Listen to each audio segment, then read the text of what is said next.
Hi everyone, నేను doctor Pallavi, consultant obstetrician and gynaecologist, Shri Manikanta hospitals, Nagarkurnool. ఈ సమ్మర్లో చాలామంది కామన్ కంప్లైంట్స్ అనేది యూరిన్ ఇన్ఫెక్షన్. సో ఇది ప్రెగ్నెంట్ పేషెంట్స్లో ఎక్కువగా చూస్తాము. నాన్ ప్రెగ్నెంట్ పేషెంట్స్లో కూడా యూరిన్ ఇన్ఫెక్షన్ ఉంటుంది. యూరిన్ ఇన్ఫెక్షన్ ఉందని తెలుసుకోవడం ఎలా?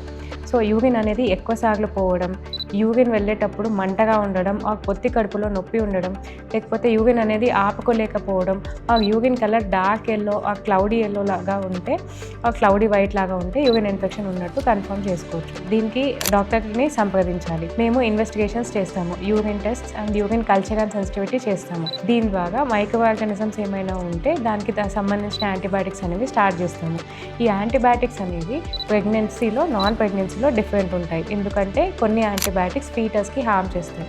సో అలాంటి యాంటీబయాటిక్స్ ప్రెగ్నెన్సీలో మేము అవాయిడ్ చేస్తాము. సో యూరిన్ ఇన్ఫెక్షన్ అనేది రాకుండా ఉండడానికి మీరు తీసుకోవాల్సిన జాగ్రత్తలు ఏంటంటే hydration. First at least 4 to 5 liters of water per day తీసుకోవాలి. Either coconut water, butter milk, fruit juices అనేవి ఎక్కువగా తీసుకోవాలి.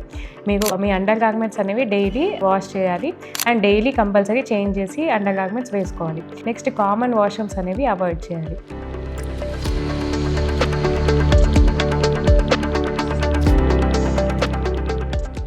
హాయ్ ఎవ్రీవన్, నేను doctor Pallavi, consultant obstetrician and gynaecologist, Shri Manikanta hospitals, Nagar Kurnool.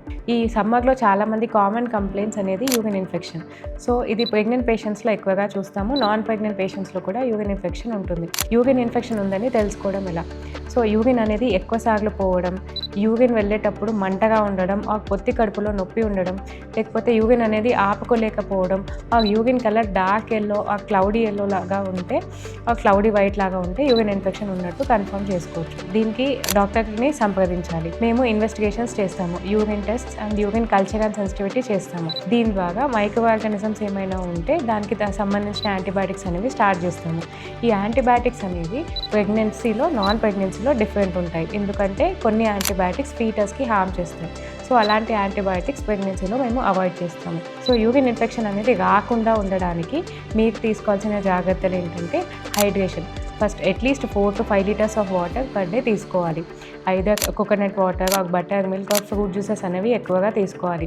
మీకు మీ అండర్ గార్మెంట్స్ అనేవి డైలీ వాష్ చేయాలి అండ్ డైలీ కంపల్సరీ చేంజ్ చేసి అండర్ గార్మెంట్స్ వేసుకోవాలి. నెక్స్ట్ కామన్ వాష్రూమ్స్ అనేవి అవాయిడ్ చేయాలి.